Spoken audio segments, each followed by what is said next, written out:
तो आज की बुक समरी है थिंक लाइक अ मॉन्क, जिसे लिखा है जय शेट्टी ने। जय शेट्टी एक ऑथर और लाइफ कोच हैं जो पहले मॉन्क रह चुके हैं। अपनी स्पीच के माध्यम से वो लोगों को अपने जीवन का मकसद ढूंढने की प्रेरणा देते हैं और इसी सब्जेक्ट पर जाने माने सेलिब्रिटीज के साथ खुलकर चर्चा करते हैं। शेट्टी ऑन पर्पस नाम के पॉडकास्ट के होस्ट भी हैं। एक ही साल में उसे 64 मिलियन लोगों ने डाउनलोड किया। उनकी किताब think like a monk New York times की बेस्ट सेलर बुक रही है। तो अगर आप जिंदगी से कभी ना खुश रहे हैं, आपको बहुत चिंता रहती है और आप अपना बेटर वर्जन बनने की कोशिश कर रहे हैं, तो ये बुक समरी आपके लिए ही है। आइए शुरू करते हैं आज की book summary think like a monk, train your mind for peace and purpose every day by Jay Shetty. क्या आप हर वक्त खुश रह सकते हैं? एक पीसफुल लाइफ की सीक्रेट रेसिपी क्या है? क्या आप मीनिंगफुल लाइफ जीने का तरीका सीख सकते हैं? ये सारे सवाल जो हमने ऊपर पूछे हैं, उनके जवाब सिर्फ संतों के पास होते हैं, क्योंकि उनकी जिंदगी का मकसद एक लक्ष्य होता है। वो अपने प्रति ईमानदार और सच्चे होते हैं और उनकी यही अच्छाई और सच्चाई इस दुनिया को एक बेहतर जगह बनाती है। ये किताब आपको अपनी असली पहचान से रूबरू होना सिखाएगी। आप ये भी सीखेंगे कि हम अपने मन से नकारात्मक विचार, यानी कि जिन्हें हम नेगेटिव थॉट्स कहते हैं, उन्हें कैसे दूर करें। मॉन्क्स इनके लिए स्पॉट, स्टॉप और स्वैच अप्रोच अपनाते हैं। आप इस बुक समरी से सीखेंगे कि अपने ईगो को हेल्दी कॉन्फिडेंस में कैसे बदला जाए। और सबसे जरूरी बात जो आप सीखेंगे वो ये कि दूसरों की सेवा करना ही मनुष्य की जिंदगी का परम लक्ष्य होना चाहिए, जो उसे सच्ची खुशी और सुख देता है। तो फिर क्या आप भी एक संत का जीवन जीने के लिए तैयार हैं? अगर हाँ, या फिर इस बात को समझने के लिए भी तैयार हैं, तो आइए फिर एक जर्नी शुरू करते हैं लर्निंग की। और पहला चैप्टर है पहचान, यानी कि आइडेंटिटी। जब आप किसी काम में माहिर बनना चाहते हैं तो एक्सपर्ट के पास जाते हैं। जैसे आपको बास्केटबॉल सीखना है तो आप माइकल जॉर्डन को सुनेंगे। एक माइंड ब्लोइंग परफॉर्मेंस देनी है तो बियॉन्स का कॉन्सर्ट देखिए। अपनी फील्ड के एक्सपर्ट की टिप लेने से आपको बेटर बनने में हेल्प मिलती है। लेकिन क्या आपने कभी सोचा है कि खुशहाल और सुकून भरी जिंदगी जीने के लिए आपको किसकी सलाह लेनी चाहिए? और जाहिर है कि तब आप मॉन्क्स यानी कि संतों के पास जाएंगे, क्योंकि संतों को दुनिया के सुख सुविधाओं से कोई वास्ता नहीं होता। वो अपनी जिंदगी में एक बड़ा लक्ष्य लेकर के चलते हैं। संत दुनिया के सबसे शांत और संतुष्ट लोग होते हैं। इसलिए जो लोग जिंदगी में सुकून ढूंढ रहे हैं, उन्हें संतों का अनुसरण करना चाहिए, उनके बताए रास्ते पर चलना चाहिए। नहीं, इसके लिए आपको नंगे पैर चलने की जरूरत नहीं है और ना ही एक लंगोट पहनकर अपना घर बार छोड़ने की जरूरत है, बल्कि उन लाइफ वैल्यूज को, यानी कि उन जीवन मूल्यों को अपनाने की जरूरत है जो संत हमें सिखाते हैं, जिन जीवन मूल्यों पर वो खुद जीते हैं। लेकिन एक संत जैसी सोच रखने का आखिर मतलब क्या है? तो इसका जवाब है जिंदगी को देखने का अपना नजरिया बदलकर हम संतों जैसा जीवन जी सकते हैं। यानी दुनिया को जानने से पहले खुद को जानने और समझने की कोशिश करना, अपने आप पर फोकस करना। आप कौन हैं, क्यों पैदा हुए हैं, आपके जीवन का लक्ष्य क्या है? अपने आप से ये सवाल पूछिए और इनके जवाब ढूंढने की कोशिश कीजिए। संत जैसा जीवन जीने का मतलब है एक ऐसा जीवन जीना जिसका कोई लक्ष्य हो, उद्देश्य हो, और सार्थक लक्ष्य और उद्देश्य हो, जिसमें डिसिप्लिन भी हो और दूसरों के प्रति सेवा भाव हो। एक संत की तरह सोचना आपकी आइडेंटिटी, यानी कि आपकी पहचान से जुड़ा है। आप शायद सोचें कि आपकी आइडेंटिटी आपकी अपनी बनाई हुई है, पर आप गलत हैं। आपकी आइडेंटिटी का ज्यादातर हिस्सा लोगों की आपके प्रति एक्सपेक्टेशन से जुड़ा हुआ है। जब आप परिवार के साथ होते हैं तो उस वक्त आप कुछ और होते हैं, आपका व्यवहार अलग होता है। और जब आप अपने दोस्तों के साथ होते हैं तो आपका व्यवहार कुछ और होता है। हमारी पहचान माहौल और लोगों के हिसाब से अक्सर बदल जाती है। हमारी आइडेंटिटी की कई परतें हैं। अलग अलग रिश्ते में हमारी पर्सनैलिटी भी अलग अलग होती है और इस प्रोसेस में हम कई बार अपनी असली पहचान खो बैठते हैं। तो इस किताब के ऑथर जय शेट्टी को यह कैसे पता चला कि उनकी आइडेंटिटी एक मॉन्क होने से जुड़ी है? वो इसलिए कि उन्हें मॉन्क्स के साथ रहकर एक खुशी और हल्केपन का एहसास होता था। जबकि अपनी फाइनेंस सेक्टर की जॉब से वो खुश नहीं थे। वो अपने भीतर एक खालीपन महसूस करते थे। लेकिन ऐसा नहीं है कि जय को आसानी से अपनी असली पहचान मिल गई। लोगों को उनसे बहुत उम्मीदें थी। उनके पेरेंट्स उन्हें एक बढ़िया नौकरी करते हुए देखना चाहते थे। वो चाहते थे कि आने वाले कुछ सालों में जय का अपना भी एक परिवार हो और वो सेटल डाउन हो जाएं। अगर आप भी यही चाहते हैं तो अच्छी बात है, लेकिन इस पर गौर भी कीजिए, क्या यही आपकी जिंदगी का असली मकसद है? क्या ये आपको दिली खुशी देगा, या फिर आप बस इसलिए चाहते हैं क्योंकि लोग आपसे ये चाहते हैं? पर ऐसा मत कीजिएगा। आपकी खुशी किसमें है, यह डिसाइड करना सिर्फ आपके हाथ में होना चाहिए। आपकी मीनिंगफुल लाइफ कैसी होगी, इसका फैसला सिर्फ आप और आप करेंगे। लेकिन आप ये कैसे समझेंगे कि आपकी असली पहचान क्या है?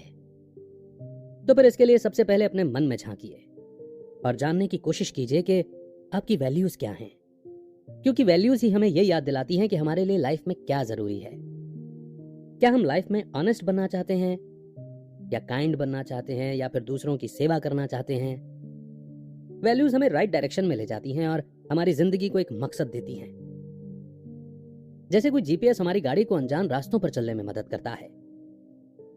अपनी वैल्यूज एक पेपर पर लिख लीजिए, फिर खुद से पूछिए कि ये वैल्यूज आई कहां से हैं? क्या आपके पेरेंट्स ने सिखाई, या आपके टीचर्स ने, या फिर आपको कलीग से मिली हैं, या दोस्तों से मिली हैं? और फिर पूछिए कि क्या ये वैल्यूज आपकी खुद की जिंदगी में आप अप्लाई करना चाहते हैं, या सिर्फ अपने पेरेंट्स की खुशी के लिए आप उन वैल्यूज पर चलना चाहते हैं बस। और लाइफ में ऐसे कितने मौके आए जब आपने इन वैल्यूज को सच में अपने जीवन में उतारा था? आप अपनी लाइफ में सबसे ज्यादा इंपॉर्टेंस किस वैल्यू को देते हैं? हो सकता है कि आपको इन सवालों का जवाब ढूंढने में वक्त लगे, लेकिन अपनी वैल्यूज के जरिए अपनी असली पहचान ढूंढना आपको जिंदगी में एक सही दिशा देगा और आपको एक ऑथेंटिक जीवन जीने के लिए प्रेरित करेगा। तो आइडेंटिटी की इंपॉर्टेंस समझने के बाद हम बढ़ते हैं नेक्स्ट चैप्टर की ओर, जो कि है नकारात्मकता, यानी कि नेगेटिविटी। ऑथर कहते हैं कि हमारे पास इतनी नकारात्मकता है कि हम चाहें भी तो इससे बच नहीं सकते।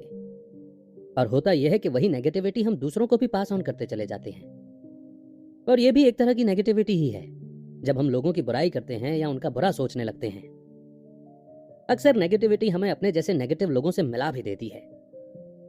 आपने देखा होगा कि अक्सर आपस में लोग मिलकर बॉस की बुराई करते हैं या ज्यादा वर्कलोड की शिकायत करते हैं। दरअसल ये इंसान का स्वभाव है कि वो दूसरों से कंफर्मेशन चाहता है। अगर उसे कोई चीज बुरी लग रही है तो वो चाहेगा कि दूसरे भी उस चीज की बुराई करें। हम अक्सर किसी चीज का हिस्सा बनकर खुश होते हैं, चाहे वो चीजें नेगेटिव हो या फिर पॉजिटिव। ये सब जानते हैं कि नेगेटिविटी हमारी मेंटल और फिजिकल हेल्थ के लिए ठीक नहीं है। आप जितने ज्यादा नेगेटिव माहौल में रहेंगे या जितने नेगेटिव लोगों से मिलेंगे, आप भी उतने ही नेगेटिव बन जाएंगे। और नेगेटिविटी अक्सर हमारे अंदर गुस्से और नफरत को जन्म देती है। ये हमें दूसरे की तरक्की पर जलना सिखाती है।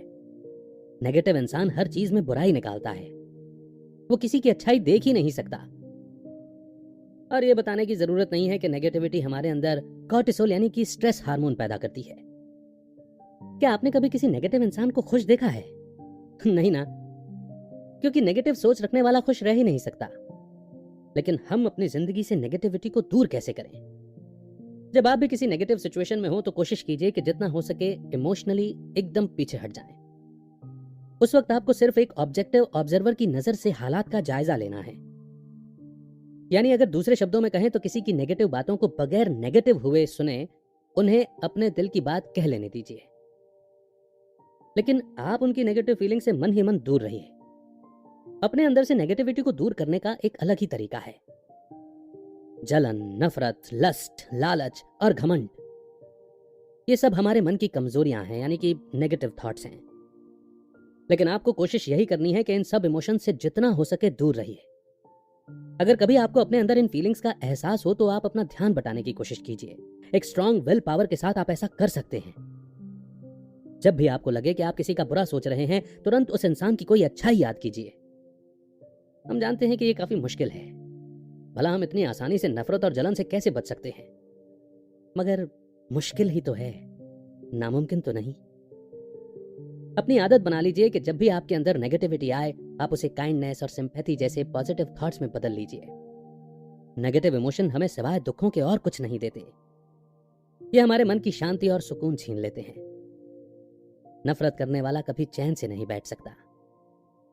मॉन्क्स हमें नेगेटिव थॉट से निपटने का एक तरीका बताते हैं, जो है स्पॉट, स्टॉप और स्वैप। एक बार आपको पता चल गया कि आपके मन में कोई नेगेटिव थॉट आ रहा है, तो तुरंत उसे स्पॉट कर लीजिए। अब अगला कदम है उस फीलिंग को आने से रोकना। ये मुश्किल स्टेप है, पर आपको कोशिश करना नहीं छोड़ना है। और फिर अंत में इस नेगेटिव इमोशन पर गौर कीजिए, उसे सोचिए, समझिए और फिर उसे अपने माइंड से स्वैप कर दीजिए, यानी कि पॉजिटिव थॉट से रिप्लेस कर दीजिए। स्पॉट। एक हफ्ते के लिए कोशिश कीजिए कि आप किसी की न तो बुराई ही करें और ना ही किसी चीज को लेकर के शिकायत करें। आप ऐसा करने में फेल भी हो गए तो भी उसका रिकॉर्ड रखें। हमारा गोल है अपनी शिकायतों को कम करना। जितना ज्यादा आप अपनी नेगेटिव टेंडेंसीज को समझेंगे, उतना ही उनसे दूर हो पाएंगे। इस मेथड से आप अपने नेगेटिव थॉट्स पर सवाल भी उठा पाएंगे, जैसे कि ये नेगेटिव थॉट आपके दिमाग में क्यों आ रहे हैं, कहां से आ रहे हैं और इनका सोर्स क्या है।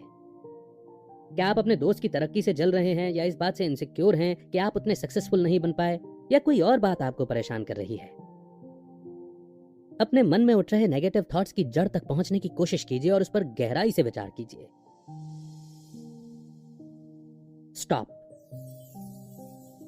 नेगेटिव थॉट्स को वहीं का वहीं रोक दीजिए। जब हम स्ट्रेस फील करते हैं तो हमारे जबड़े भिंच जाते हैं, हमारे कंधों में एक जकड़न का एहसास होने लगता है। यानी कि आप ये समझ सकते हैं कि ये नेगेटिव थॉट्स मेरे दिमाग में आ रहे हैं। धीरे से अपने हाथ पैर फैलाएं, बॉडी को ढीला छोड़ दें। नेगेटिविटी इंसान के दिमाग को ही नहीं, बॉडी को भी नुकसान पहुंचाती है। एक और तरीका है नेगेटिविटी को रोकने का। खुद को कभी दूसरों से कंपेयर मत कीजिए। किसी अमीर की इंसल्ट करके आप अमीर नहीं बन जाएंगे, या किसी की प्रमोशन से जलकर आपको प्रमोशन नहीं मिलने वाली। इसके बजाय अपनी तरक्की पर फोकस कीजिए, क्योंकि आपको खुद अपनी वेल बीइंग का ख्याल रखना है। स्वैप। नेगेटिव इमोशंस को स्वैप करने का मतलब है उन पर गौर से विचार करना, उन पर ध्यान देना। आपको कभी किसी मौके पर कुछ बुरा लगा तो उसे एक पेपर पर लिख दीजिए कि आपको क्यों बुरा लगा और आपको क्या बुरा लगा। उस वक्त आपने कैसा रिएक्ट किया, या आपके मन की हालत कैसी थी, यह भी लिखिए। अगर आपके नेगेटिव इमोशंस दूसरों को लेकर हैं तो उन्हें यह बात प्रोडक्टिव तरीके से बताइए।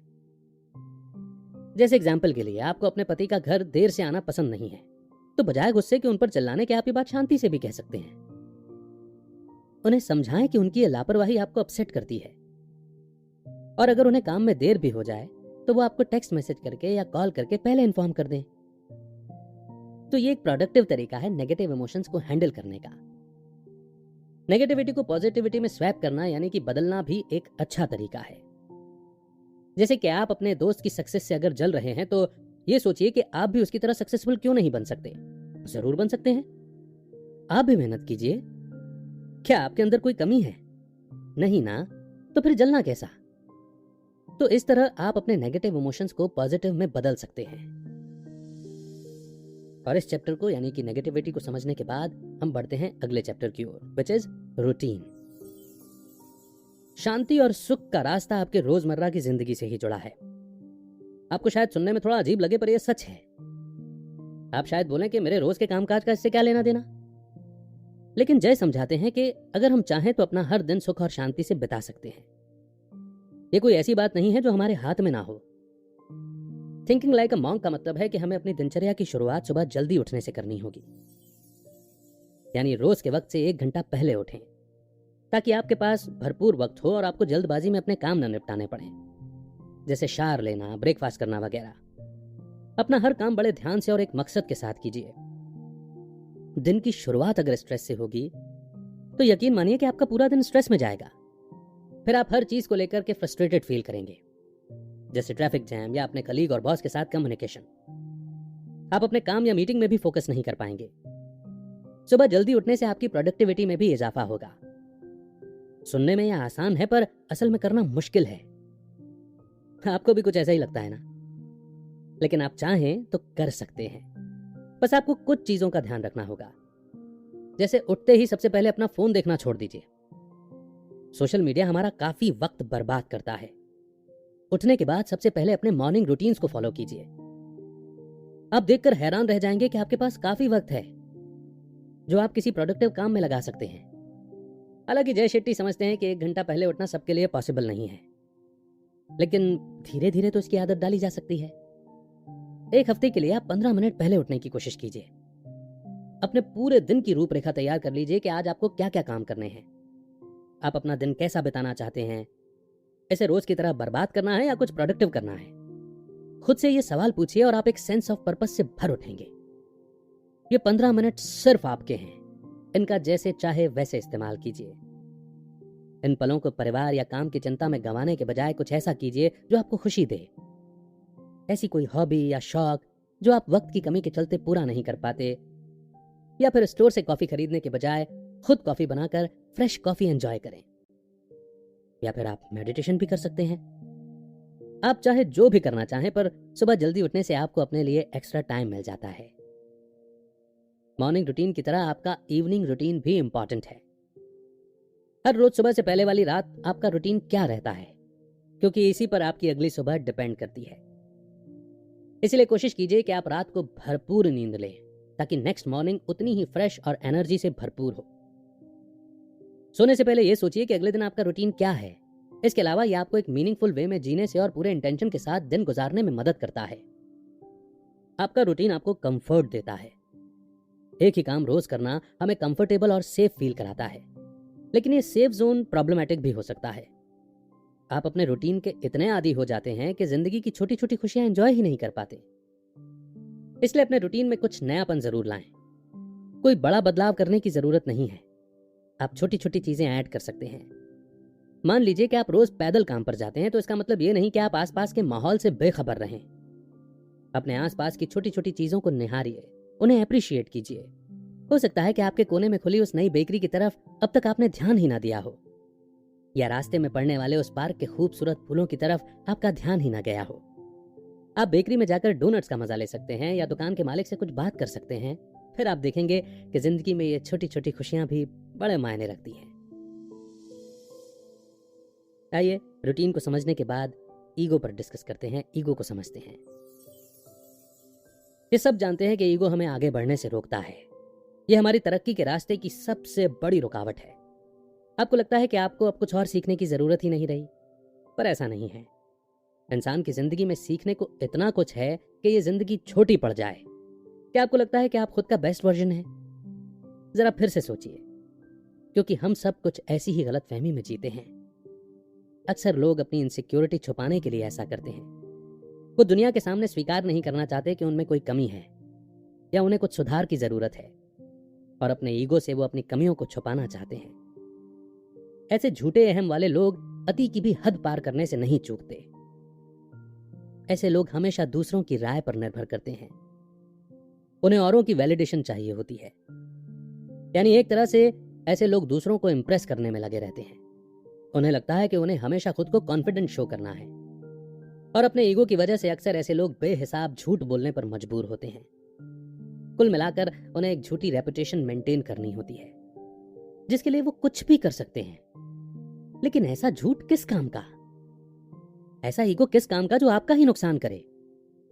आपके ईगो से न सिर्फ आप बल्कि आपके आसपास वाले भी दुखी रहते हैं।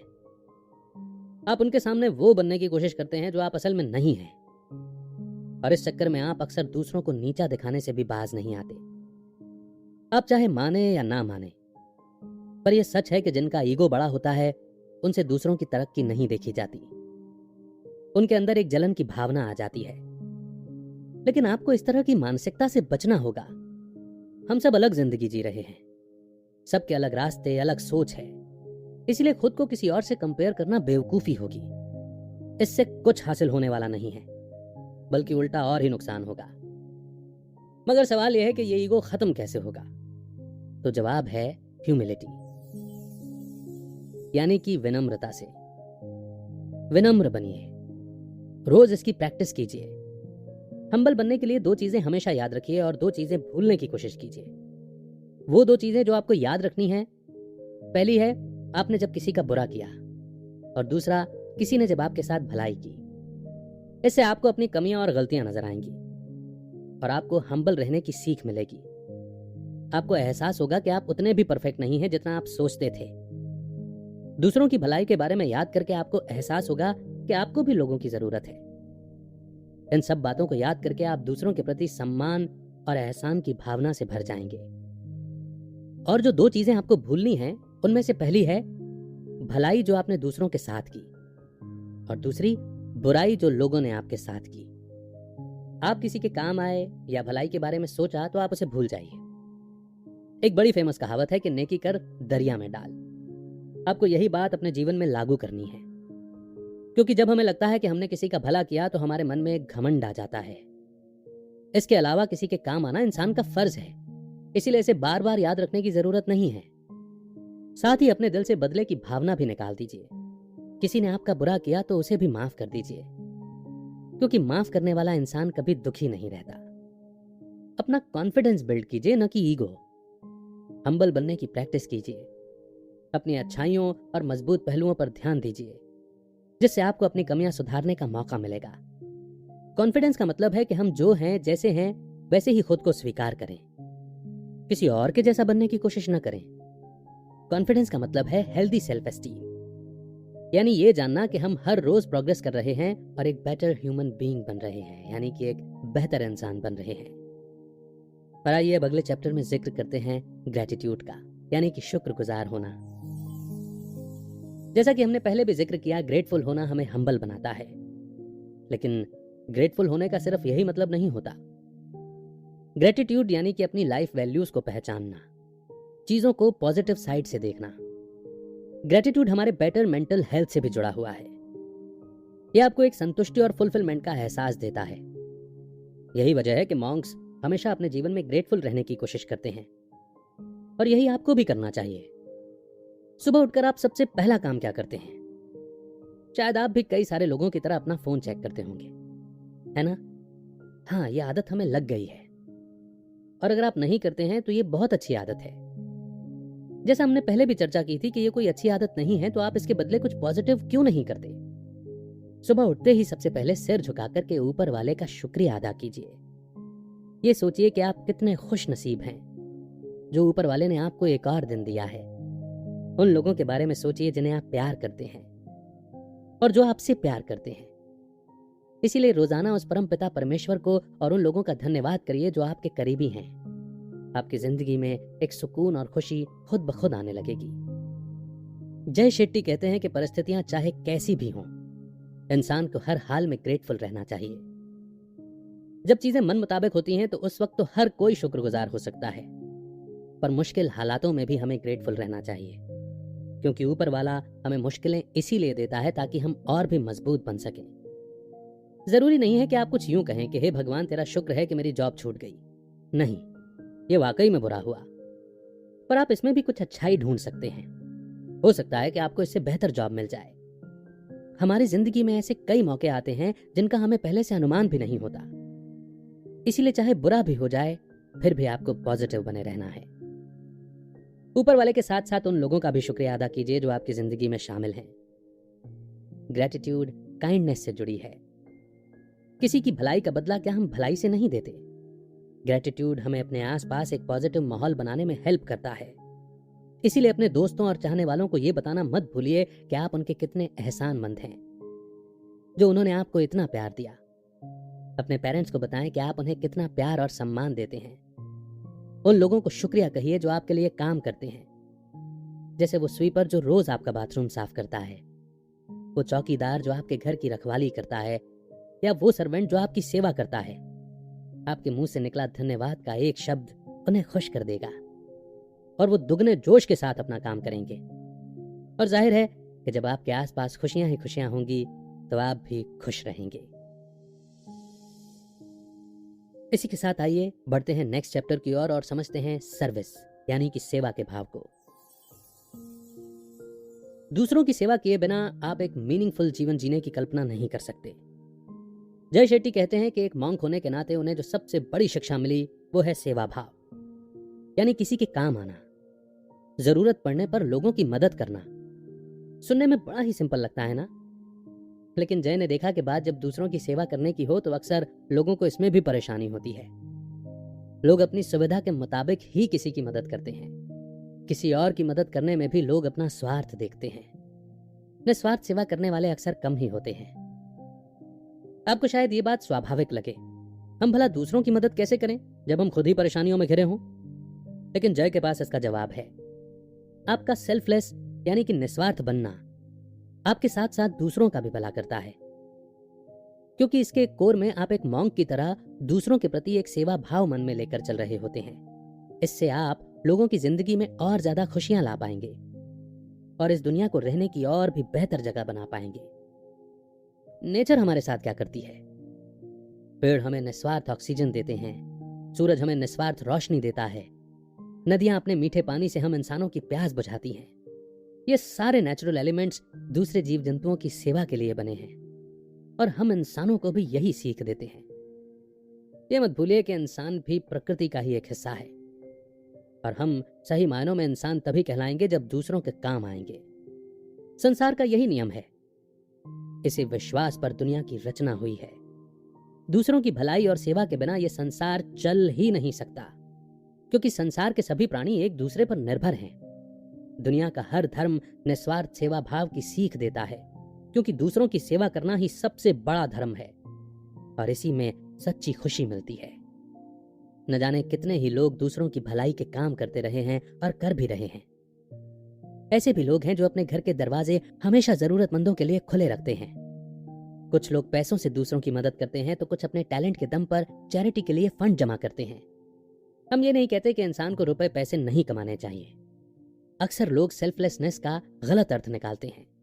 ये जरूरी नहीं कि किसी के काम आने, किसी की मदद करने के लिए हम अपना सब कुछ लुटा दें।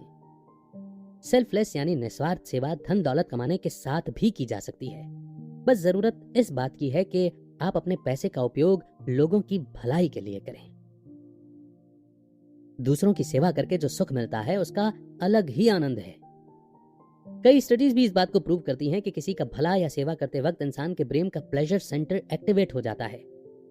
यानी दूसरे शब्दों में किसी के काम आकर हम सच्ची खुशी का अनुभव करते हैं।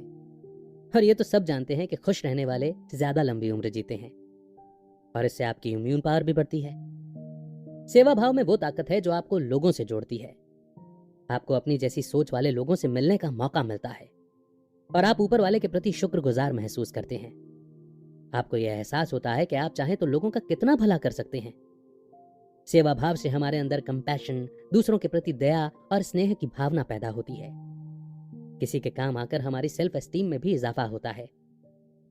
आप ही बताइए, क्या यह खुशी की बात नहीं है कि इस दुनिया को बेहतर बनाने में हम भी अपना थोड़ा सा योगदान दे रहे हैं?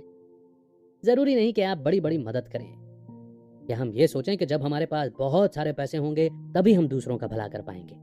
नहीं, ऐसा नहीं है। हमारी एक छोटी सी हेल्प भी किसी के बड़े काम आ सकती है। सेवा का एक मतलब यह भी है कि हम अपने आसपास प्यार और खुशियां बांटें। किसी के दुख में शामिल होना भी एक तरह की सेवा है। न जाने कौन किस हालात से गुजर रहा हो, क्या पता हमारे प्यार भरे शब्द किसी के दर्द में मलहम का काम करें। कम से कम इतना तो हम दूसरों के लिए कर ही सकते हैं कि सबको प्यार और सम्मान दें और सबके प्रति एक दया का भाव रखें। और इस तरह खुशहाल जीवन जीने का एक मंत्र हमारे हाथ में आ जाता है इस बुक समरी को सुनने से।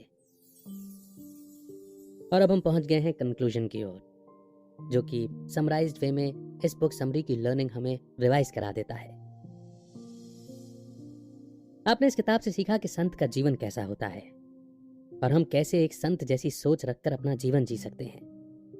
एक संत होने का मतलब है कि आपके जीवन में कोई लक्ष्य, कोई उद्देश्य हो। एक संत अपने जीवन मूल्यों से कभी भी समझौता नहीं करता और अपने प्रति हमेशा ईमानदार रहता है। ये किताब हमें अपनी असली पहचान से रूबरू होना सिखाती है। ये किताब हमें यह भी सिखाती है कि जीवन दूसरों की अपेक्षाओं पर नहीं, बल्कि अपने उसूलों पर जिंदगी जिएं। क्योंकि जब हम दूसरों के अनुसार जीने की कोशिश करते हैं तो वो जीना नहीं है, बल्कि एक समझौता है। आप अपनी असली पहचान तभी समझ पाएंगे जब आप अपने जीवन मूल्यों पर जीने की कोशिश करेंगे। आपने इस किताब में यह भी सीखा कि हम अपने भीतर के और बाहर के नकारात्मक विचारों को कैसे दूर कर सकते हैं। इसके लिए संतों ने जो उपाय बताए हैं वो हैं स्पॉट, स्टॉप और स्वैप। ये जानने की कोशिश कीजिए कि आपके माइंड और बॉडी में नेगेटिविटी कब आती है। अपने विचार एक पेपर पर लिखिए कि आप कितनी शिकायतें करते हैं, कितनी डींगे हाँकते हैं। आप ये जानकर हैरान रह जाएंगे कि आपका मूड ज्यादातर खराब रहता है, यानी जिंदगी से आप खुश कम बल्कि दुखी ज्यादा हैं। अपने मन और शरीर से नेगेटिविटी दूर कीजिए। किसी भी तरह की निराशा और नकारात्मकता को लंबे समय तक मत रहने दें। रोजाना स्ट्रेचिंग एक्सरसाइज कीजिए। नेगेटिव थॉट्स आपके मन को नहीं बल्कि शरीर को भी नुकसान पहुंचाते हैं। ये आपके जबड़ों, गर्दन और कंधों में एक तनाव पैदा करते हैं, जिससे आपके शरीर में एक प्रकार की जकड़न या स्टिफनेस महसूस होती है। आज और अभी अपने आप से यह वादा कर लीजिए कि आप अपनी नेगेटिविटी को पॉजिटिविटी में बदल देंगे। आप अपने जीवन से क्या चाहते हैं, ये आपको तय करना है, नेगेटिव या पॉजिटिव। ये आपके ऊपर ही निर्भर करता है कि आप अपने मन में किसी के भी प्रति गुस्से या नफरत का भाव रखें या फिर प्रेम और अपनेपन का। यदि गुस्से का भाव रखते हैं तो इसमें नुकसान आपका ही है, क्योंकि जो लोग नफरत, गुस्से और बदले की भावना से भरे होते हैं वो कभी खुश नहीं रह सकते। इस बुक समरी में आपने जाना कि ईगो यानी घमंड और कॉन्फिडेंस यानी आत्मविश्वास में फर्क होता है। हमारा ईगो हमें आगे बढ़ने और सीखने से रोकता है और हमें घमंडी बना देता है। इसीलिए हम्बल बनिए और ईगो का नाश कीजिए। दरअसल ईगो का हेल्दी वर्जन कॉन्फिडेंस है, और कॉन्फिडेंस का मतलब है कि आपको खुद पर विश्वास है। कॉन्फिडेंस हमें आगे बढ़ने के लिए इंस्पायर करता है और हमें अपना ही बेटर वर्जन बनने के लिए प्रेरित करता है।